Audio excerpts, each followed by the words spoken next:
confie na Católica Brasil, aqui cê vai gritar. Com o MC Melo, as dicas vão bombar. Escala o teu time e manda bem no Cartola. Se liga no Puff, vai me dar na hora.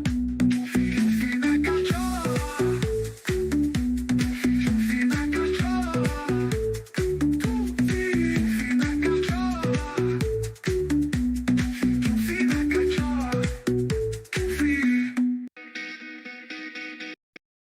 Salve, galera!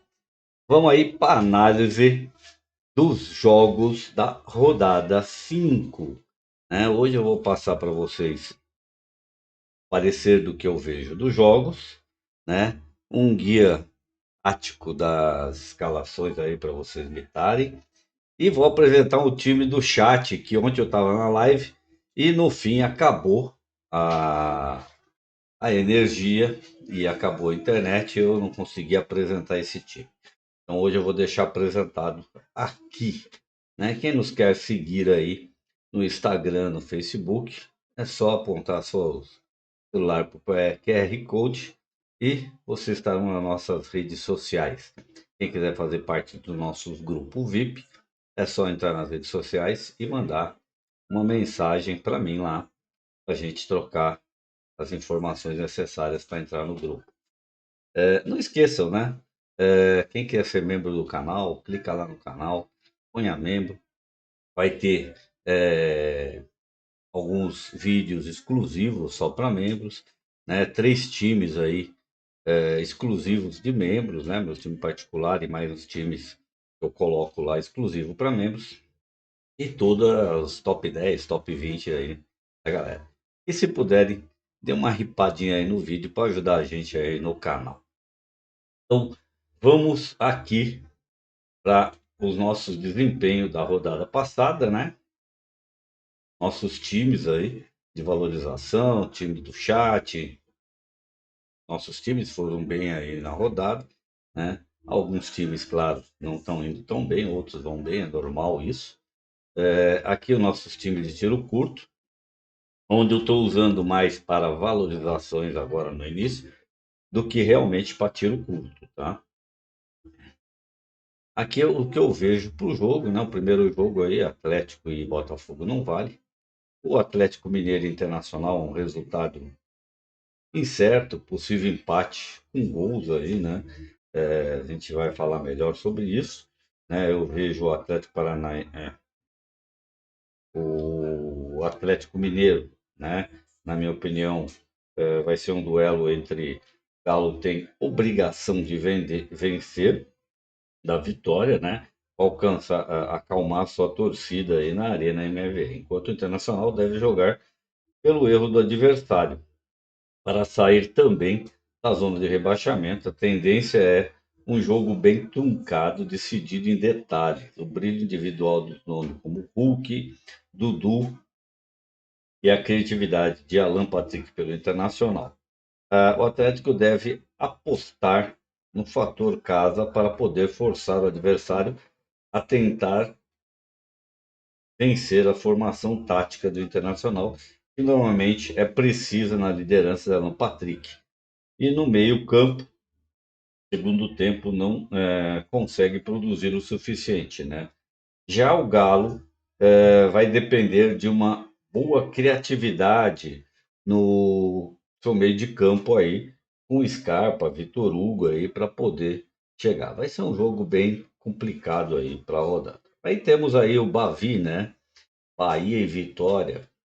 Vejo um favoritismo aí para o Bahia, mas é um jogo perigoso, costuma ter gols para ambos os lados aí, né? Esse clássico é sempre imprevisível, mas o Bahia hoje tem um elenco mais técnico e um sistema de ataque mais fluido, né? O sucesso do Vitória dependerá da sua eficiência defensiva e conseguir ferir o Bahia em bolas paradas ou em escapadas rápidas no ataque. Se o Bahia abrir o placar cedo, o jogo tende a ser um domínio do tricolor. Caso contrário, o nervosismo do clássico favorece o Vitória e, taticamente, o Bahia mantém o estilo de jogo posicional e organizado. O time defende-se no 4-2-3-1 e ataca no 3-2-5-1, projetando muito seus jogadores no campo ofensivo com a criatividade do meio de campo. A velocidade nas pontas são triunfos para furar o bloqueio do Vitória. Já o Vitória deve apostar uma estrutura que prioriza a solidez defensiva e as transições rápidas no ataque, com seus atacantes devem baixar a linha na Fonte Nova para explorar a velocidade no contra-ataque e o erro na saída de bola do Bahia. Veja o favoritismo do Bahia, é um clássico no fator casa, arena, Fonte Nova. A maturidade e o modelo de jogo do Bahia dão vantagens ao tricolor baiano. No entanto, o histórico em 9 jogos jogando na Fonte Nova são 5 vitórias do Bahia e 4 empates. Então, o Bahia é favorito aí para mim nessa rodada. Aí temos aí Flamengo, Cruzeiro. Veja o favoritismo sim do Flamengo, mesmo com a saída do Felipe Luiz, com o Jardim, tem um monte de lei de ex, do ex aí, né? Tanto de um lado quanto do outro. Mas ainda vejo o favoritismo do Flamengo aí para essa rodada, né? O Flamengo é amplamente favorito. O jogo deve ser marcado por ataque do Flamengo contra a defesa do Cruzeiro. A chave do confronto será a capacidade do Cruzeiro sustentar a pressão inicial e não cometer erros individuais na saída de bola, algo que tem sido marcante nos jogos do Cruzeiro, no Cruzeiro. Para o Flamengo, a vitória é essencial para não deixar os líderes se distanciarem. Taticamente, o Flamengo utiliza um sistema que preza a posse de bola e a agressividade pelos lados, com a maior capacidade criativa de seu meio de campo, que garante um grande poder ofensivo aí. Já defensivamente, o time conta com muita solidez na zaga, com Léo Ortiz e Léo Pereira. O Cruzeiro tenta implantar um sistema focado no controle do meio de campo, muitas vezes utilizados num esquema de 4 volantes, para reduzir o espaço e fortalecer a transição ofensiva adversária. O time depende do talento de Matheus Pereira e a mobilidade de Caio Jorge, que também não vem bem. Agora, a surpresa, é, bem, para a surpresa e surpreender, um contra-ataque rápidos. Para mim, o Flamengo é super favorito, historicamente, dentro do Maracanã, tem 2 empates e uma vitória. Nos últimos 5 anos, existe uma possibilidade de SG por parte do Flamengo, já que o Cruzeiro tem tido dificuldade para marcar gols com o Tite. Aí temos um outro jogo aí que está no verde claro, que é o Corinthians versus Curitiba, né? Eu vejo Vitória e Curitiba, costuma ser jogo com mais de 12 gols, né? SGs incertos, que normalmente o Corinthians leva gols do Curitiba, tá? Nos históricos anteriores aí. Para mim o Corinthians é favorito, esse duelo é um fator casa, no momento técnico superior e com a criatividade do meio de campo, com Garro, Bidon, colocam o Timão aí na vantagem aí. O Curitiba vai precisar de uma atuação defensiva impecável para segurar a pressão na arena. E taticamente o Corinthians usa um esquema de valorizar o controle de bola no meio de campo, a experiência de Memphis Depay no comando do ataque, que dão muito valor ofensivo para o Corinthians. E o time também utiliza muito a subida dos dois laterais para gerar superioridade numérica no setor ofensivo. Já o Coritiba deve montar uma estratégia baseada na marcação em bloco médio, nas transições rápidas, e o destaque é o jovem Lucas Ronier, experiência. E aí de Breno Lopes, a experiência de Breno Lopes pelas pontas tentando explorar as costas dos laterais corintianos.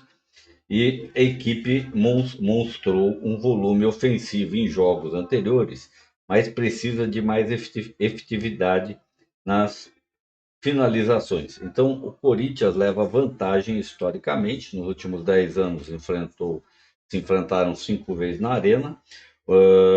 Corinthians venceu todos, vários gols, também levou gols em todas que se enfrentaram aí. Então, eu vejo sim o Corinthians com muita vantagem. Eu acho que o Breno Lopes e o Ronier são as peças mais interessantes, principalmente na costa do Mateuzinho aí, é bem perigoso. Aí temos aí um Fluminense e Remo. Remo trocou de treinador, né? Então vamos ver aí como é que vai se postar agora taticamente. O Fluminense, né, pode poupar alguns jogadores aí também contra o Remo, já que vai ter um jogo bem complicado, bem difícil amanhã, um Fla-Flu aí pela final do Carioca. E com isso pode sim até dar uma poupada em alguns jogadores, fazer alguns rodízios aí para esse jogo, tá? O Fluminense para mim é o favorito, com maior qualidade técnica individual de seus jogadores. Momento de na tabela com tudo lá no Mangueirão lotado, é um cenário onde o Remo costuma dificultar a vida de grandes clubes. Deve jogar pela primeira vitória, provavelmente adotando uma postura defensiva sólida para explorar os contra-ataques aí. Já o Fluminense deve ter o controle da posse de bola, mas precisará de paciência para apurar o bloqueio paranaense. E a tendência é um jogo equilibrado, com ligeiras vantagens aí para o tricolor carioca, devido ser um repertório ofensivo tático melhor.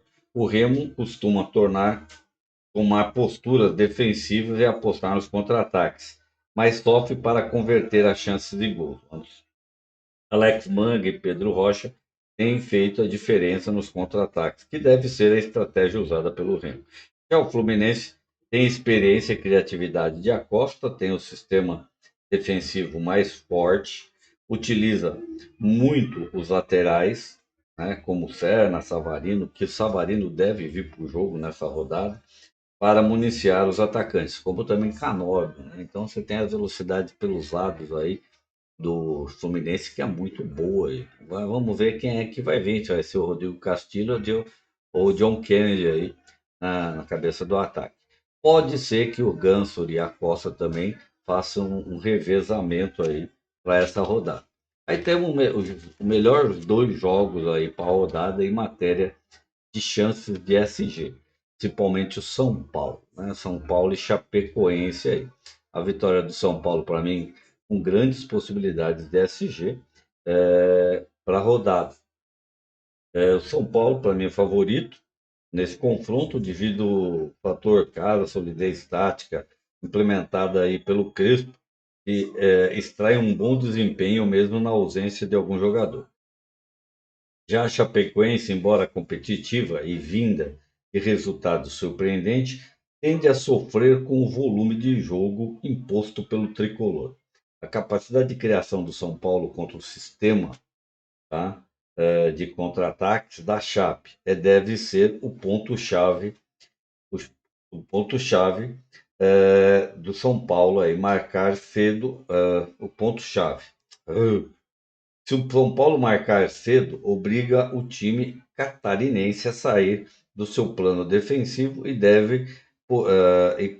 o que deve resultar num placar elástico com, como histórico, já que teve uma adição anterior, praticamente o São Paulo costuma utilizar um sistema de 3-5-2 que se transforma em 4-4-2, né, quando se defende. Com a posse de bola, a equipe força a saída de bola curta dos zagueiros e o volante Bombadilha, liderando as alas. Para os atacantes de linha de fundo, como destaques do time, a gente tem aí o Caleri, tem o Luciano, né, baseado nos cruzamentos. Então, eu vejo sim o São Paulo com a força tática muito maior que o Chapecoense. Realmente, o Chapecoense vai se defender, postar em contra-ataques. O São Paulo hoje com um meio de campo muito forte, deve vir com a linha de três zagueiros, jogando o Lucas Ramon e o Enzo Dias pelas laterais para apoiar o ataque. Cruzamentos dentro da área, Caleri na bola aérea vai ser muito bom. E a gente também vamos ter aí Lucas Moura aí, que normalmente abre muito a frente de zagas aí. Então, é um jogo bem propício para mais de um ou dois gols aí por parte do São Paulo aí, a chance de SG é muito grande. Aí temos aí um Vasco e um Palmeiras. Vasco, um novo técnico, vamos ver como que o Renato Gaúcho vai postar esse time aí contra o Palmeiras, né? Vejo o Palmeiras super favorito aí para a rodada. Afinal, já vai ter acontecido aí contra o Novo Horizontino, então não deve ter poupado. Eu acho que o Vitor Roque, peça muito interessante para a rodada, acho que é a peça mais importante aí para essa rodada aí do Palmeiras. Temos aí Gustavo Gomes, que na bola aérea é muito forte. Os laterais do Palmeiras, para essa rodada, não vejo aí com grandes olhos. Gosto mais do Gustavo Gomes, né, na parte defensiva. O Miguel deve fazer algumas defesas. Agora o Vasco, a gente não vai saber como vem aí por causa do novo técnico. Por parte do Vasco, você tem Barros aí, que entrega a média básica, e o André Gomes, que sempre acaba entregando algumas pontuações boas aí. Eu vejo o Palmeiras muito superior aí para essa rodada. Pode ser que o Arias venha para o jogo também, então vai dar mais velocidade pelo lado, o Alan do outro, com o Vitor Roque, Flaco Lopes, no meio de campo muito forte com o Andréas Pereira. Palmeiras, para mim, muito superior para vencer esse jogo aí contra o Vasco. Aí tem um jogo aí complicado, né? Que é um jogo meio perigoso. Por mais que o Grêmio venha bem jogando dentro de casa, o Bragantino costuma dar trabalho aí para isso. Para mim o Grêmio é favorito, mas é um jogo bem propício para empates com gols para ambos os lados, né? Então, cuidado, né? É um jogo perigoso com peças interessantes, principalmente por parte. Eu acho que o Bragantino perdeu muito com a saída do John e agora com o Gustavo Marques suspenso aí por 12 jogos aí, eu acho que defensivamente vai prejudicar demais o Bragantino, tá? Essas aí para mim do Grêmio. Temos aí o Gabriel Martins, que pode ser interessante, Marlon, também pode ser uma peça interessante para essa jogada, esse jogo, né? E gosto do Carlos Vinícius. De resto aí é tudo apostas bem grandes aí para essa rodada. Então, isso aí é o que a gente tem uma análise dos jogos aí para vocês. Agora a gente vai aqui o nosso guia tático. Opa, não sei por que que está aqui, está errado.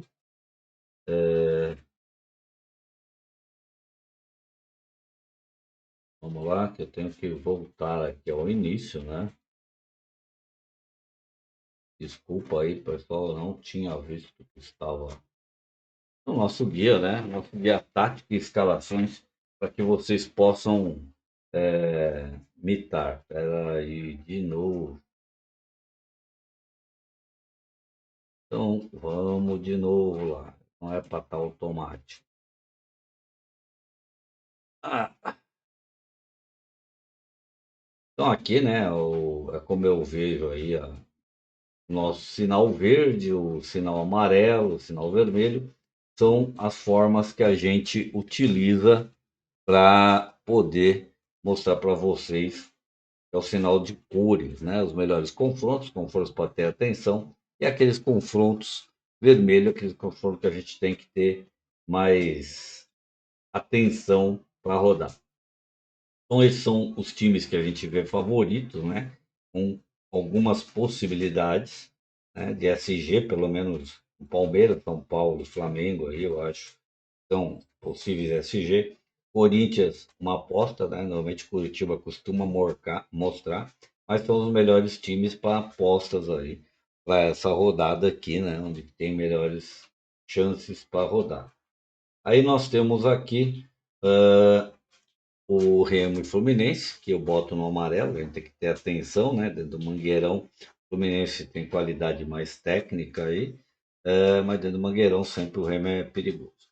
Bavi e Grêmio e Bragantino são aqueles jogos, né, que a gente deixa no laranja, um jogo perigoso aí, né? A gente acabou de falar sobre o assunto, né, principalmente o Bahia, a gente não tem muito assim que pensar em jogadores, qualquer coisa ele aposta, acho que por Bahia o melhor jogador aí seria Luciano Juba, e o Grêmio a gente já também passou aí os melhores jogadores por parte do Grêmio.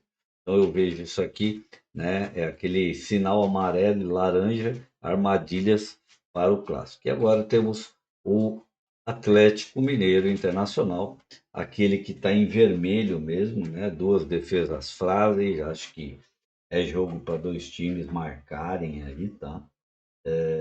Você vai depender muito aí do talento de Alan Patrick pelo um lado, do Dudu, do Hulk pelo outro. Hulk, peça interessante para a rodada, pela fragilidade que o Internacional tem nas suas defesas, né?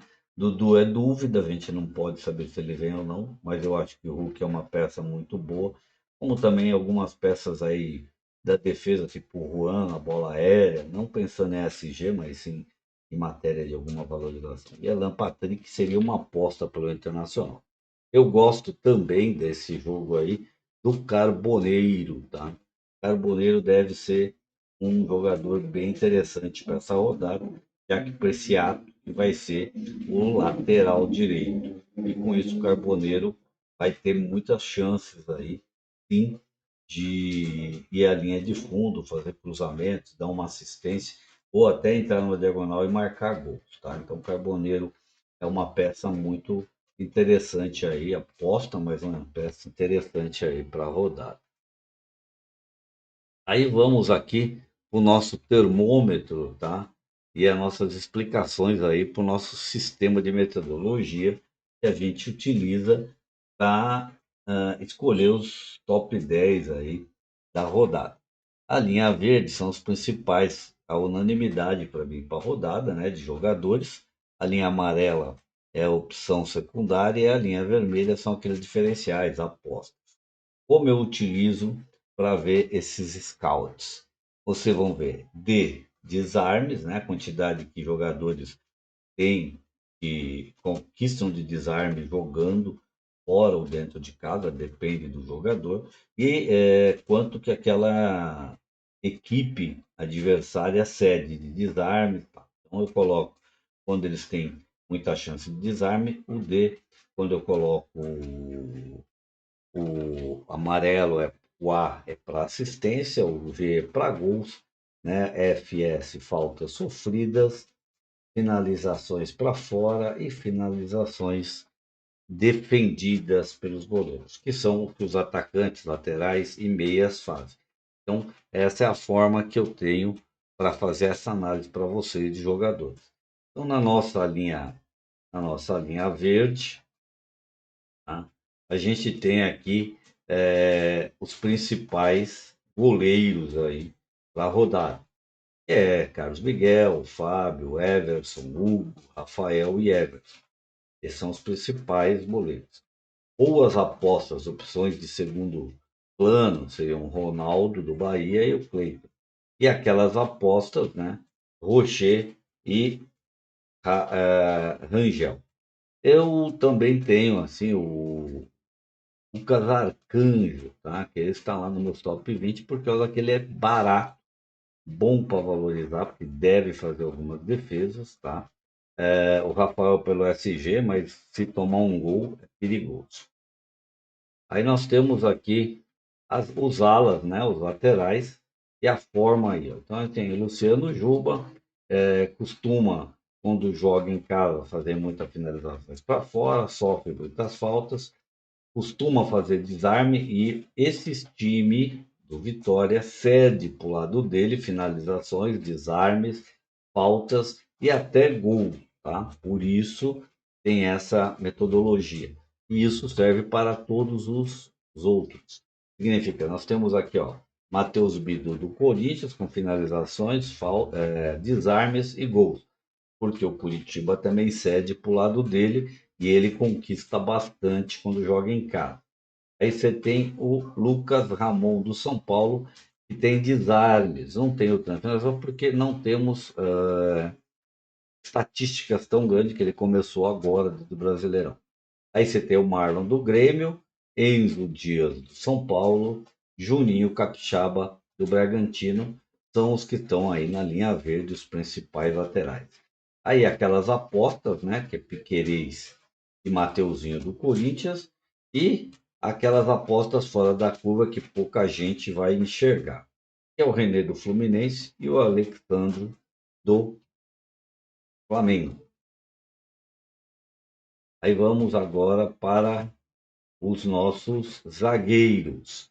É a mesma situação, tá? A gente tem aí desarmes, finalizações e tal, é a mesma forma que eu utilizo para todos, e assim a gente escolhe os melhores zagueiros para jogar. Você tem aí Noriega, Gustavo Gomes, Gustavo Henrique do Corinthians, né? Sabino do São Paulo, Arboleda do São Paulo e Murilo do Palmeiras. Na linha amarela você vai ter o James por parte do Fluminense e o Juan por parte do Atlético. São apostas fora da curva e baratos para rodar. E aí na linha laranja nós temos Léo Pereira e Gabriel Paulista do Corinthians. O Gabriel Paulista está na linha laranja pelo preço e pelo que ele precisa de valorização. Aí temos os meio-campistas, né? Temos a linha verde, os principais, Alan Acosta, Arrascaeta, Garro, Lucas Moura, Andréas Pereira e Arias do Palmeiras. Na linha amarela, temos aí Alan Patrick do Internacional, Everton Ribeiro por parte do Bahia. E na linha laranja, Jean Lucas e Vitor Hugo, que é uma aposta diferenciada. Quem não tiver dinheiro para o Vitor Hugo, o Scarpa também é uma peça interessante aí para rodar. Aí nós temos os atacantes, tá? Os atacantes a gente usa mais assistências, gols e finalizações. Não uso muito a pesquisa de desarme, né? E também uso faltas sofridas, mas a prioridade são assistências, gol e finalizações, que é o que nos interessa. Os principais atacantes para essa rodada são Vitor Roque, Luciano, Huck, John Kennedy, se vier para o jogo, Carlos Vinícius e Caleri. Na linha amarela, que seria uma segunda opção aí, boas principalmente para reservas de luxo, Breno Lopes e Flaco Lopes. Dependendo de quem que você escolhe, lá em cima dá para fazer isso. Como também dá para colocar o Flaco Lopes lá em cima e jogar um Caleri como reserva de luxo. Tá muito bem. Para quem tem cartoletas. Na linha laranja você tem o Lucas Ronier e o Alex Manga aí para rodar. E aí vamos para os principais 6 técnicos para mim da rodada, que é Zubeldia, Abel, Crespo, Dorival, Ceni e o Luiz Castro. Aí de novo para vocês o nosso campinho, tá? Esse seria o time ideal para quem tem cartoletas, né? Começando aí com Rafael no gol, Luciano Juba na lateral, Lucas Ramon na outra lateral, Gustavo Gomes e Sabino, Acosta, Arrascaeta, Lucas Moura. No caso aqui seria, eu até mudei algumas coisas aqui, né? Porque eu acho que hoje pelo momento, lá com a saída do Felipe Luiz, eu acho que Acosta, Garro e Lucas Moura são mais ideais para rodar. Aí temos Carlos Vinícius, Luciano e Vitor Roque, né? Técnico Zubeldia. Opção de luxo, né? Nós temos Caleri, Huck e Flaco Lopes. Então, todos os 3 dão para ser reserva de luxo para quem tiver cartoleta para apostar nesse ataque aqui. E aqui de novo, né? Nossos QR Codes do Instagram e do Facebook aí para quem quiser seguir a gente lá. Agora eu vou mostrar para vocês o nosso time do chat de ontem, tá? Que é um time que está com potencial muito bom. Foi montado pelo Black e pelo pessoal do chat, né? É uma escolha da unanimidade dos seguidores, os mais escalados pelos seguidores do Rádio Cartola Brasil. Aí nós temos um ataque, Huck, Caleri e Carlos Vinícius. No meio de campo, Lucas Moura, Acosta e Garro. Nas laterais, Matheus Bido e Lucas Ramon. Na zaga, Sabino e Juan. O Everton no gol e Crespo. Nosso reserva de luxo foi escolhido o Manga. Então, esse time custou 130,79 cartoleta. Então, galera, é isso. Que vocês tenham uma boa mitada. Não esqueçam de fazer seus comentários, deixar aquele like maroto, se inscrever no nosso canal, ripar os nossos vídeos, né? E seguir a gente aí com muitas lives e com muita resenha aí para você. Até a próxima, se Deus quiser.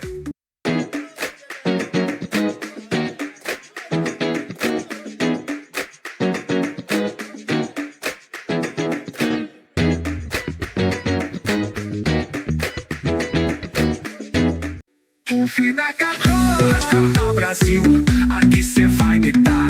Com MC Melo, as dicas vão bombar. Escala o teu time e manda bem no cartola. Se liga no Tuf, vai me dar na hora. O fim da Cachola, o fim da Cachola, o fim da Cachola. Muito obrigado por assistir nosso canal e até a próxima.